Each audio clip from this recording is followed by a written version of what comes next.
전능하사 천지를 만드신 하나님 아버지를 믿사오며 그 우리 아들 우리 예수 그리스도를 믿사오니 이는 성령으로 잉태하사 동정녀 마리아에게 나시고 본디오 빌라도에게 고난을 받으사 십자가에 못 박혀 죽으시고 장사한 지 사흘 만에 죽은 자 가운데에서 다시 살아나시며 하늘에 오르사 전능하신 하나님 편에 앉아 계시다가 저리로서 산자와 죽은 자를 심판하러 오시리라. 성령을 믿사오며 거룩한 공로와 성도가 서로 교통하는 것과 죄를 사하여 주시는 것과 몸이 다시 사는 것과 영원히 사는 것을 믿사옵나이다. 아멘.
비유로 이르시되 맹인이 맹인을 인도할 수 있느냐? 둘이 다 구덩이에 빠지지 아니하겠느냐? 제자가 그 선생보다 높지 못하나 그걸 온전하게 된 자는 그 선생과 같으리라. 어찌하여 형제의 눈 속에 있는 티는 보고 내 눈 속에 있는 들보는 깨닫지 못하느냐? 너는 내 눈 속에 있는 들보를 보지 못하면서 어찌하여 형제에게 말하기를 형제여 나로 내 눈 속에 있는 티를 빼게 하라 할 수 있느냐? 외식하는 자여 먼저 내 눈 속에서 들보를 빼라. 그 후에야 내가 밝히 보고 형제의 눈 속에 있는 티를 빼리라. 못된 열매 맺는 좋은 나무가 없고 또 좋은 열매 맺는 못된 나무가 없느니라. 나무는 각각 그 열매로 알아니 가시나무에서 무화과를 또는 찔레에서 포도를 따지 못하느니라. 선한 사람은 마음에 쌓은 선에서 선을 내고 악한 자는 그 쌓은 악에서 악을 내나니 이는 마음에 가득한 것을 입으로 말함이니라. 아멘. 기도하겠습니다. 그러니까 충만하신 아버지 하나님 말씀 앞에 모였사오니 이 시간을 성별하시고 거룩하게 하시고 하나님의 은혜가 충만하게 하옵소서. 이 강단에서 생수가 감같이 흘러 사랑하는 성도들 심령에서 배에서 생수가 강같이 흐르는 하나님의 은총의 시간 되게 하옵소서. 우리 주님 예수 그리스도 이름으로 기원하옵나이다. 아멘. 지난 5월 24일은 성령 감림주일이고 또 웨슬리 회심 288주년 기념주일이었습니다.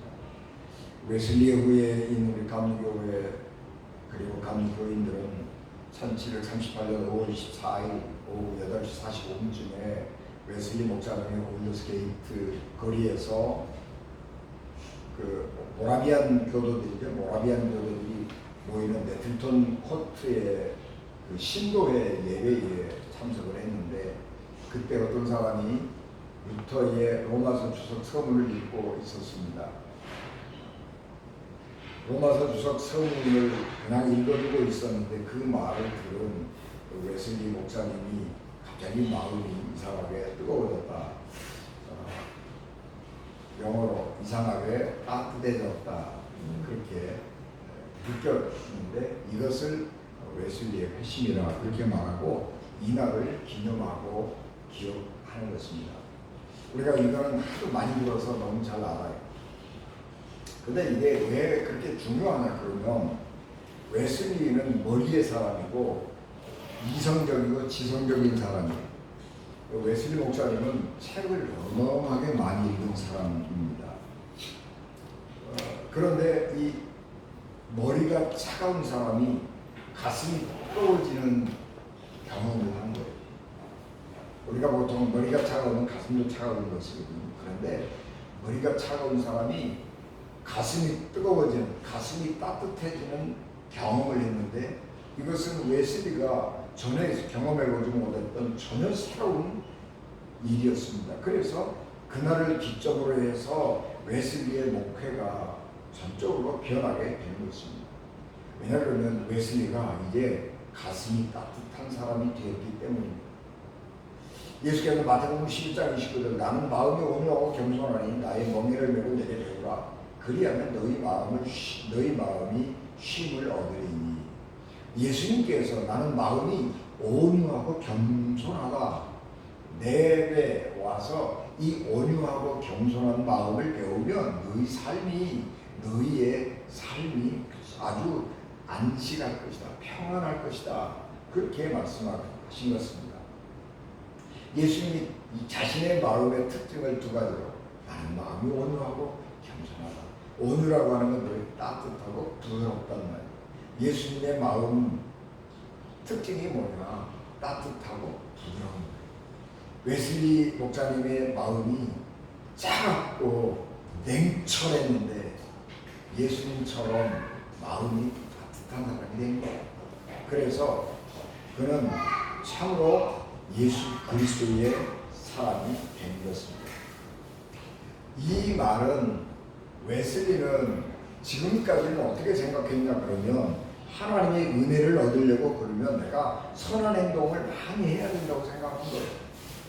선한 행동을 많이 하면 하나님이 내 착한 행실을 보고 은혜를 주지 않겠느냐 그렇게 생각을 했는데 이 사건을 계기로 해서 생각이 바뀌는 거예요.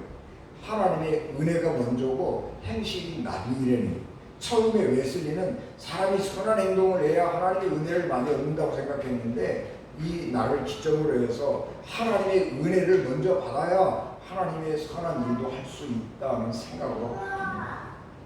그래서 이 대단한 것이 아니고 마음의 변화인 것이고 이 말은 가톨릭의 공적사상에서 루터의 오직 믿음으로 라고 하는 신앙으로 변화한 것이고 가톨릭에서 종교개혁 전통으로 생각을 바꾼 것입니다.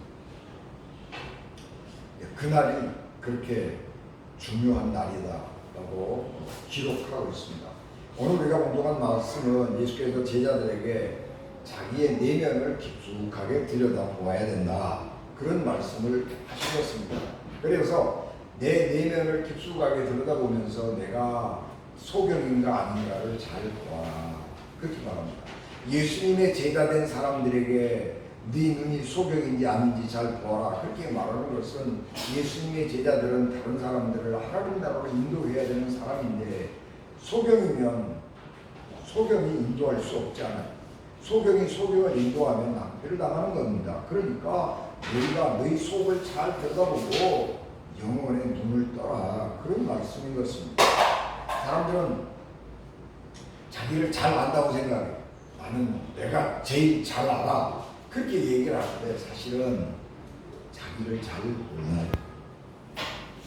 왜냐 그러면 내가 생각하고 행동하고 그런 게 아니라 우리는 보통은 본능으로 습관으로 행동해요. 그러니까 어떤 상황을 만나면 내가 어떻게 이 상황을 분석하고 어떻게 대처를 하는 것이, 어떻게 내가 반응을 보이는 것이 내게 합리적이고 옳은 것이냐를 생각하는 것이 아니라 내가 해오던 대로 그냥 하는 거예요. 내가 습관적으로 반응하는 것이고 내 본능적으로 반응하는 거예요. 그러니까 그 속에는 자기 행동을 살펴볼 만한 여지가 없는 거죠.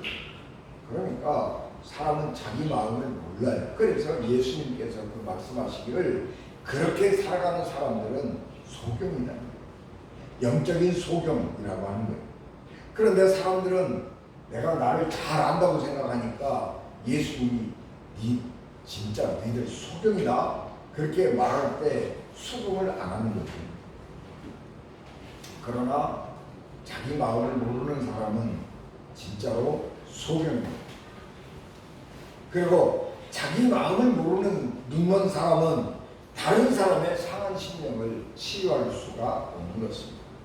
어떤 사람들은 다른 사람의 잘못을 멋지게 알아차려. 그래서 다른 사람의 잘못을 지적을 해요.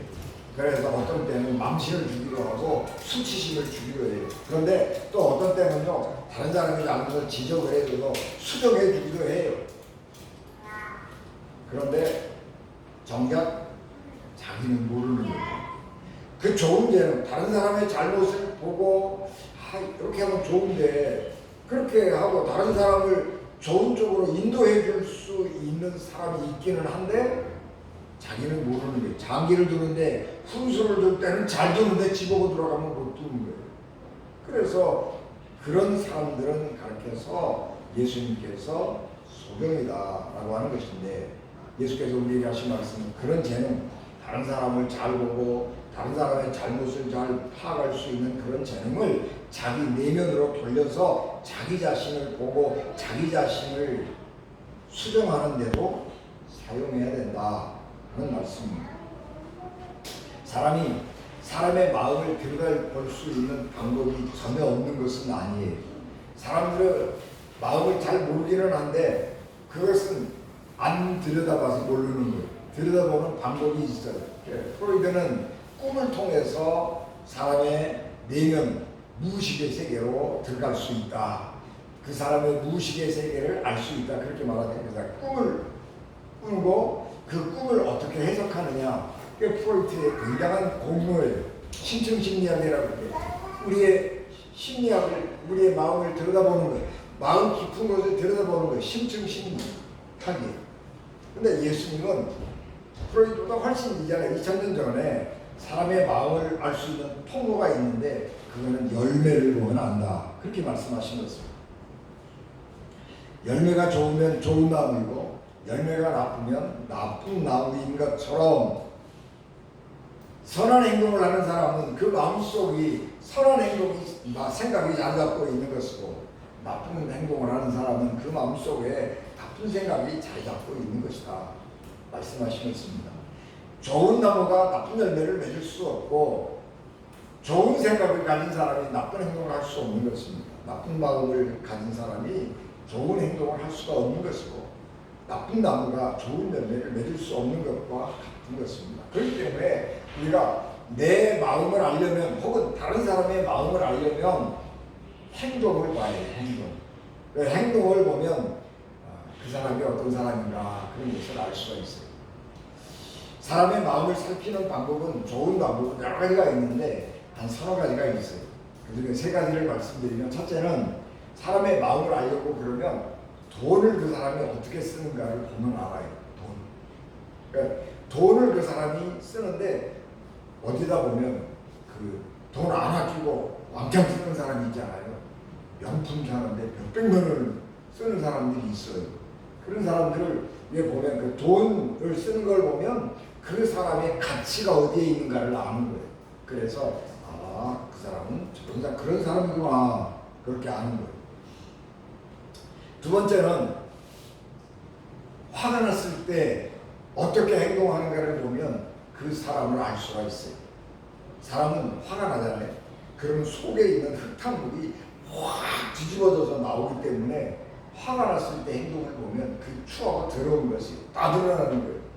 그러니까 화가 났을 때 내가 어떻게 행동하느냐, 그것을 보면 내 속에 뭐가 있는지 알아요. 사람들은 평소에는요, 자기를 화장을 해야 되거든요. 다른 사람들한테 내가 착한 사람이고 내가 예의 바른 사람이고 내가 아주 누나이고 이게 보여야 되기 때문에 분칠을 잘하고 다니는 거예요.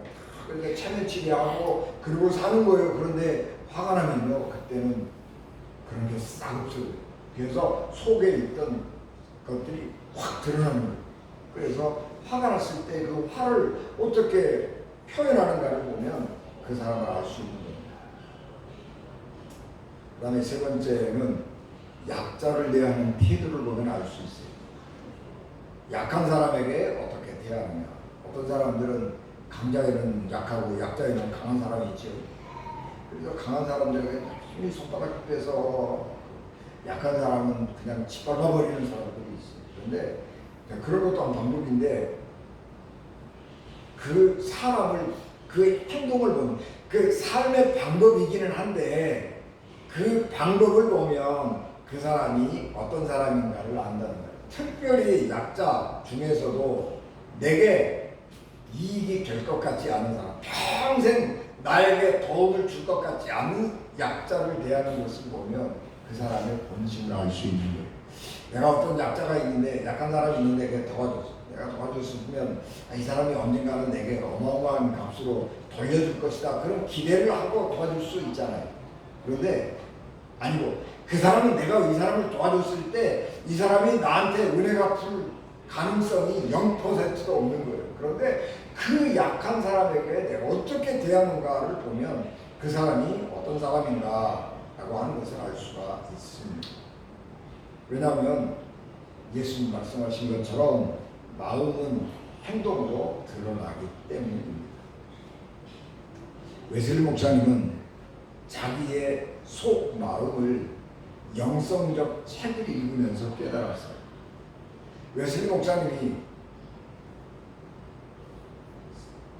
책을 읽었는데 1725년에 웨슬리 목사님이 사랑하던 한 여인이 이 책을 읽어보라고 줬는데, 그 책이 뭐냐 그러면 토마스 아켄피스가 쓴 그리스도를 본받아라고 하는 책이었어요. 사랑하는 사람이 줬으니까 열심히 읽었잖아요. 이 책을 읽으면서 웨슬리 목사님은 참된 신앙은 먼저 마음속에 뿌리 내리고 자라서 모든 생각과 말과 행동까지 비치는 것이다 라고 하는 것을 알게 되었습니다. 그래서 웨슬리 목사님이 다짐한 것이 의도의 순수성, 감정의 순수성, 의도의 단순성, 감정의 순수성, 두 가지를 깨달아요. 그래서 나는 의도의 단순성과 감정의 순수성이야말로 하나님의 동산에 오르는 영혼의 두 단계인데, 이것은 우리의 모든 말과 행동에서 오직 한 가지 의도를 품으며 오직 한 가지 소원을 가지는 것임을 발견했다, 그렇게 기록합니다. 그리고 내면의 성결을 얻기 위해서 매일 기도했습니다. 네, 자기 내면을 들여다본 거예요.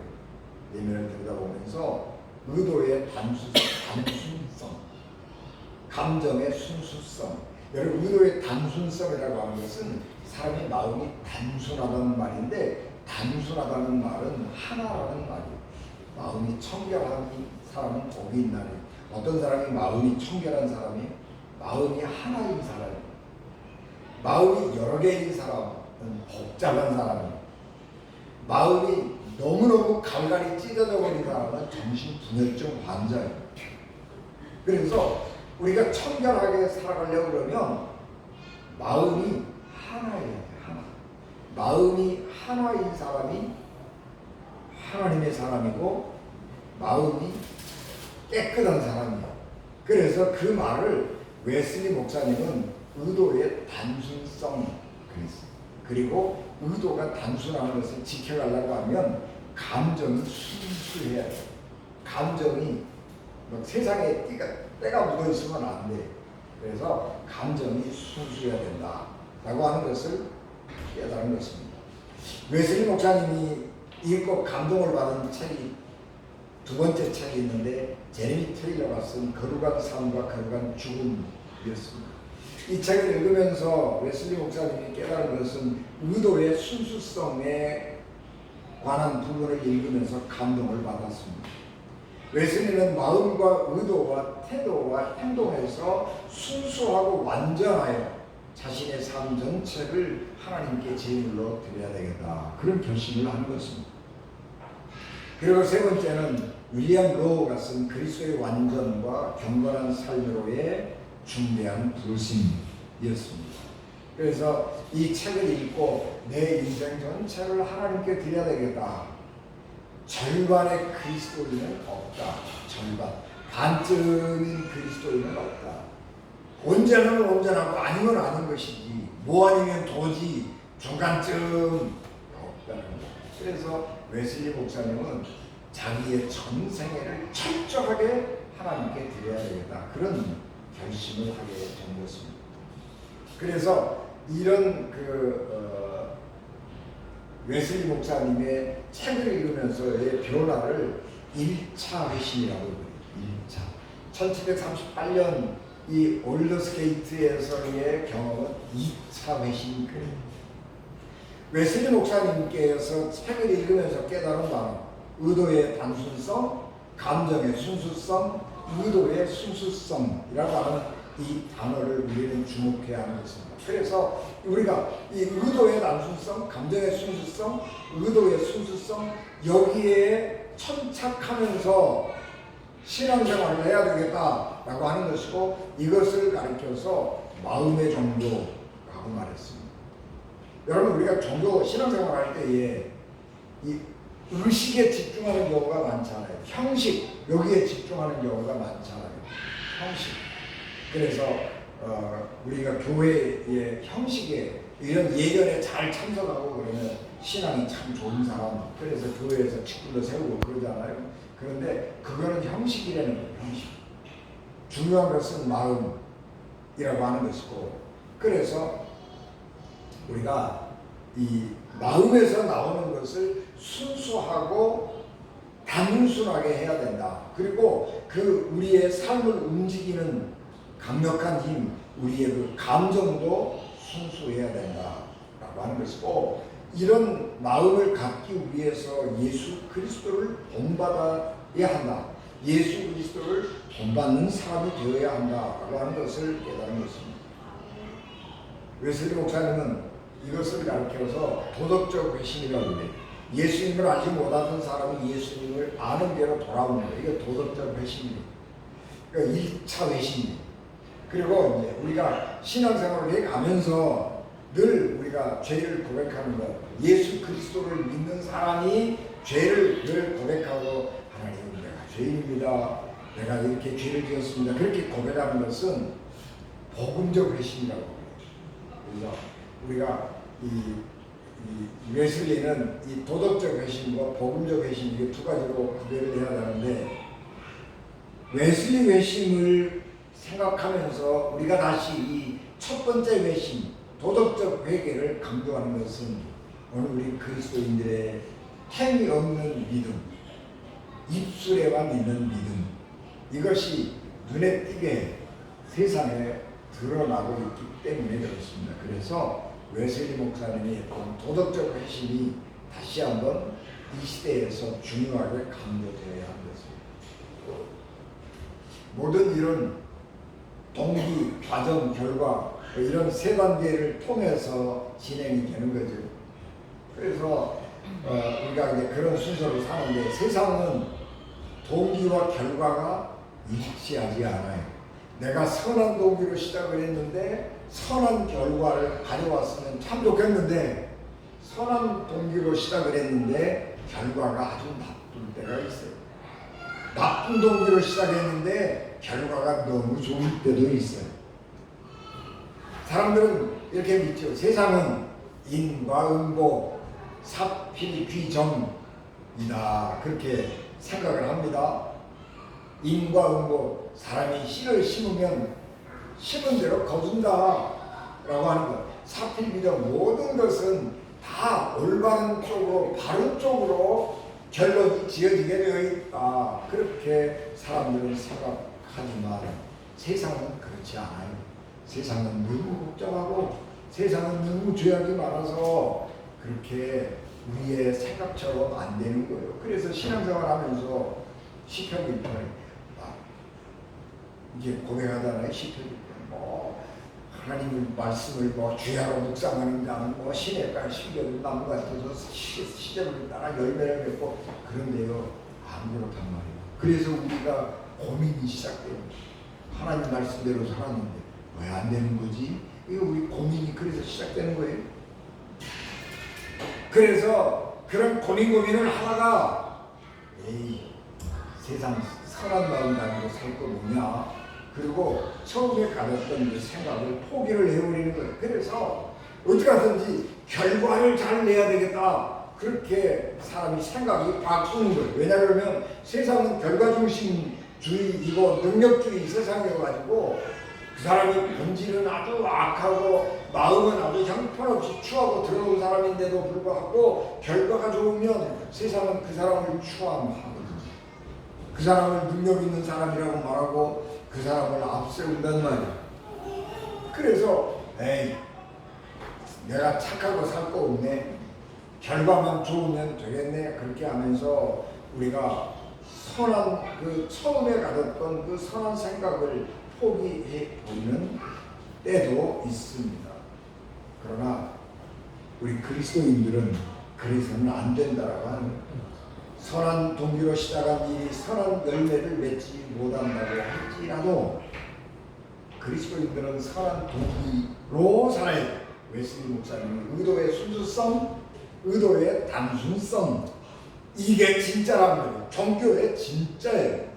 세상은 아무리 결과가 좋은 사람, 업적을 많이 낸 사람을 한다고 할지라도 그리스도인들은 그 사람은 틀렸어.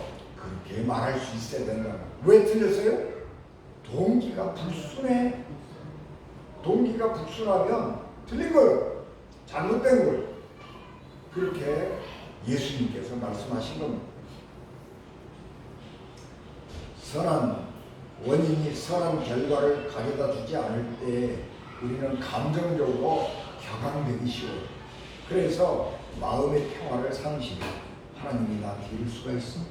내가 하나님을 위해서 얼마나 선한 동기를 가지고 시작을 했는데 아니 내가 착한 일 해보겠다고 좋은 일 해보겠다고 기도를 했는데 하나님이 안 들어주시고 나를 이렇게 만들어? 그래갖고 그냥 속이 부글부글 끓어가지고 그냥 하나님한테 원망하고 불평하고 그냥 세상을 향해서 분노가 가득 차서 살아가는 사람들이 있기도 하죠. 근데 그러면 안 된다. 감정을 잘 다스려야 돼. 그래서 감정의 순수성, 그게 영성이에요. 세상이 내 맘대로 안 돼도 내가 처음에 가졌던 그 하나님을 사랑하는 마음, 그거를 지켜가는 거, 그게 감정의 순수성이고 그게 영성이요. 그게 믿음이 좋은 사람이고 그게 영성이 깊은 사람이에요. 그래서 웨슬리가 감정의 순수성을 굉장히 중요하게 생각한 것입니다. 우리도 마찬가지예요. 감정의 순수성.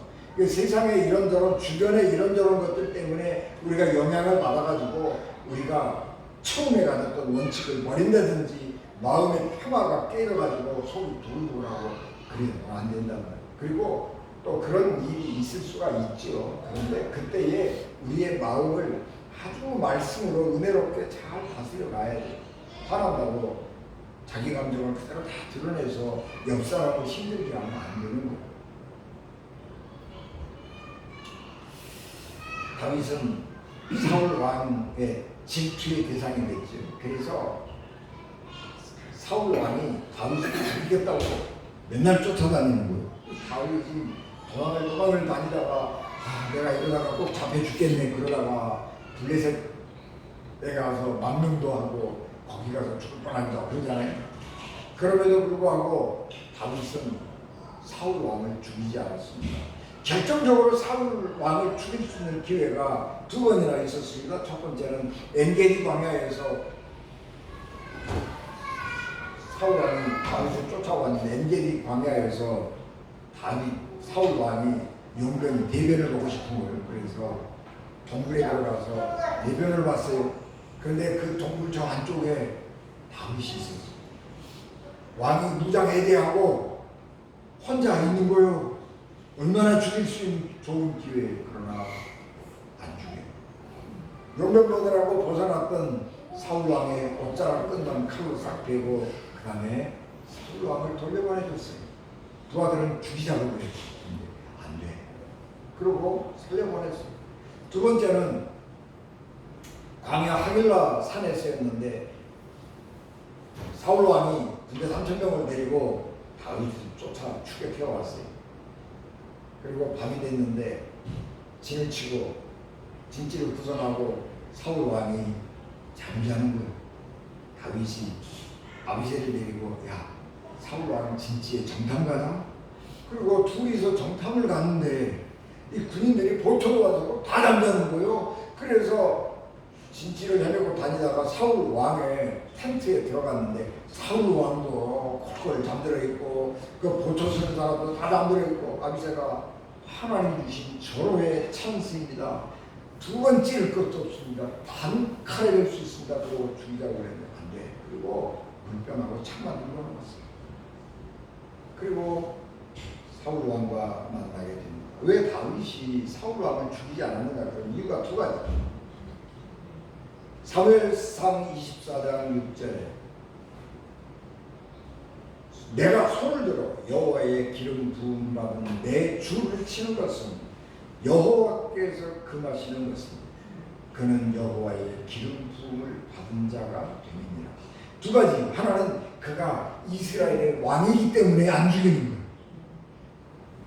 이스라엘의 왕의 권위를 인정하는 거예요. 그 직책의 중요함을 인정하는 거예요. 그래서 안 죽이는 거예요. 그 다음에 하나는 이 사람이 비록 나에게는 원수이지만 하나님이 세운 사람이라고 하는 거예요. 하나님이 그 사람을 들어서 지금 사용하고 계시는 거예요. 그러니까 나는 개인적으로 보면 원수이지만 전체로 보면 하나님이 들어서 사용하시는 사람이기 때문에 내가 죽이지 않는단 말이에요. 내가 죽이지 않으면 내가 손해를 많이 봐요. 그럼에도 불구하고 나는 안 죽인단 말이에요. 내가 좀 손해를 보더라도 내가는 안 죽인단 말이에요. 언젠가는 죽겠지. 어디에서가 무슨 이유인가 죽겠지. 그러나 나는 안 죽인다.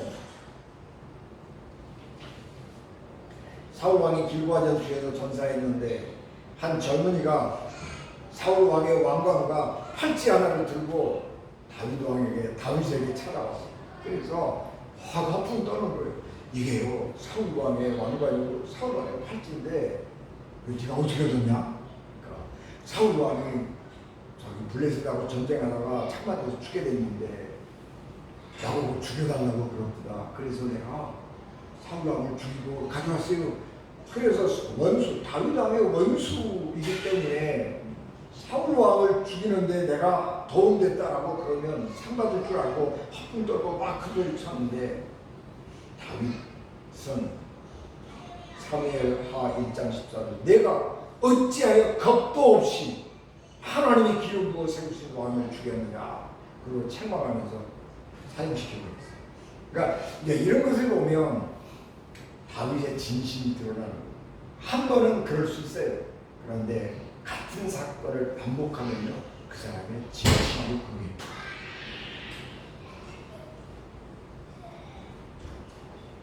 다윗이 마음속에 가지고 있던 생각은 하나님에 대한 존중, 하나님이 하시는 일에 대한 존중, 그리고 존귀한 직분에 대한 존중, 이 두 가지가 있던 것이고 그 두 가지 마음이 변치 않았어요. 그것은 진정성이라고.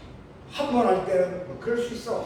근데 두 번, 세 번 반복되면 진정성을 인정하는 것. 그 사람은 그것이 진정이야. 그 사람은 그 마음속에 그것이 진심이야. 우리가 인정해 줄 수 있는 것입니다. 다윗은 그것 때문에 그 자기의 진정성 때문에 고생을 많이 했어요. 도망자가 되고 죽을 뻔하고 갈 곳이 없어서 외국에 망명을 가기도 하고 그런 수많은 어려움들을 겪었지만 자기의 생각을 바꾸지도 않았고 자기의 생각을 후회하지도 않았습니다. 이게 믿음이, 이게 진정성. 지금 우리에게 필요한 것은 바로 그런 것입니다. 웨슬리가 첫 번째 책을 읽으면서 자기 내면을 들여다보면서 의도의 순수성, 감정의 순수성, 의도의 단순성, 뭐 이런 것들을 다시 살펴보게 됐고, 마음의 종교, 종교는 마음에 있는 거야. 근데 왜 우리가 교회에 자꾸 오는 거예요? 이런 것은 은혜의 수단이라고 그래요. 은혜의 수단. 기도회에 참석하는 거, 성찬에 참석하는 거, 예배에 참석하는 거, 속회 모임에 참석하는 거, 이런 모임, 교회에서 하는 이런 모임에 참석하는 것은 이 은혜의 수단이에요. 여기 항상 성찬식 참석할 때마다 은혜 받는 거 아니에요. 예배 드릴 때마다 은혜 받는 거 아니에요. 어쩌다가 은혜 받는 거요. 어떤 때는요, 그냥 성찬식에 참석했는데 마음이 울컥해지고 그러니까 맨날 그런 거 아니에요. 근데 은혜의 수단이고 참석을 하다 보면 어떤 때 마음이 울컥해지고 맞아, 내가 그렇게 살아야지. 그리고 다짐되고 은혜가 될 때가 있는 거예요. 그러면서 서서히 변해가는 거예요. 사람은 단변에 변하지 않아요. 사람은요, 경험이 축적되면서 서서히 변하는 거예요. 그래서 우리가 은혜의 수단, 그런데 교회가 하는 이런 모든 행사들에 자꾸 참석을 하고 예배에 참석을 하면서 점점 이렇게 바꿔지는 거예요. 결과에 따라서 마음을 바꾸지 말아야 돼요. 우리가 내려놓자 그러잖아요. 그 말은 뭐냐 그러면 부담, 결과에 대한 부담을 내려놓자 그 말이에요. 내가 선한 일을 했으니까 결과도 선해야 된다.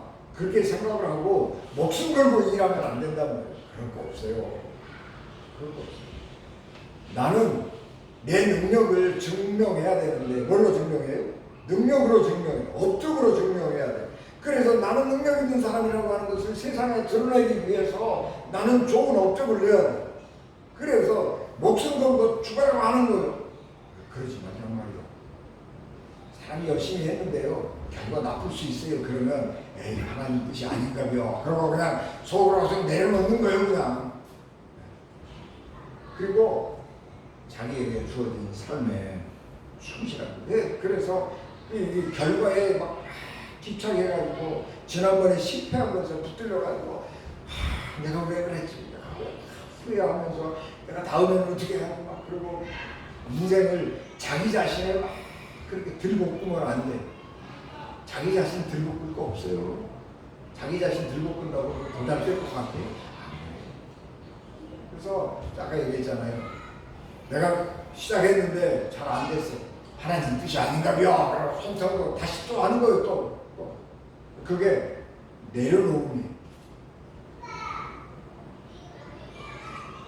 그래서 우리는 결과에 대한 부담을 내려놓고 하나님을 바라보면서 하나님 주신 선한 마음을 끝까지 지켜야 하는 거죠.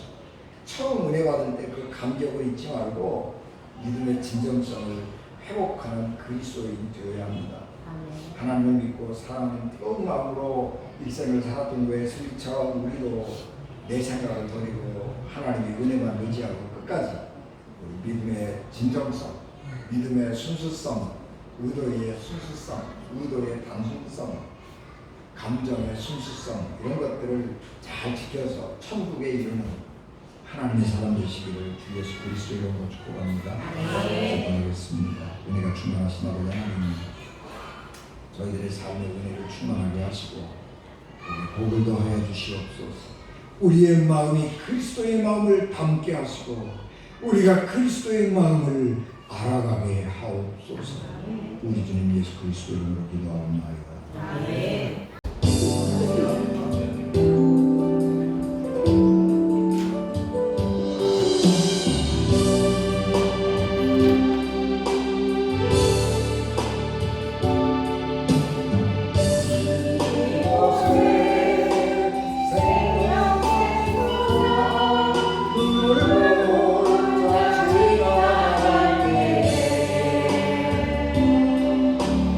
Oh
길이요 진리요 생명이 되셔서 우리를 하나님 나라로 인도하시는 예수 그리스도의 은혜와 죄인들을 구원하시고 하시고 자기 아들을 십자가에 버리신 하나님 아버지의 극진하신 사랑하심과 성령님의 감동 감화 역사 위로 교통 내주 주관하시니 예배를 마치고 돌아가는 사랑하는 성도들 신령과 가정과 기업과 자녀들을 위해 함께하지 못한 우리 문사님 위에 평화 없는 세상의 평화를 갈구하는 모든 사람들의 심령 위에 우리 믿음의 가족들 어린 생명들 위에 지금부터 영원히 함께 하시기를 간절히 축원하옵나이다. 아멘.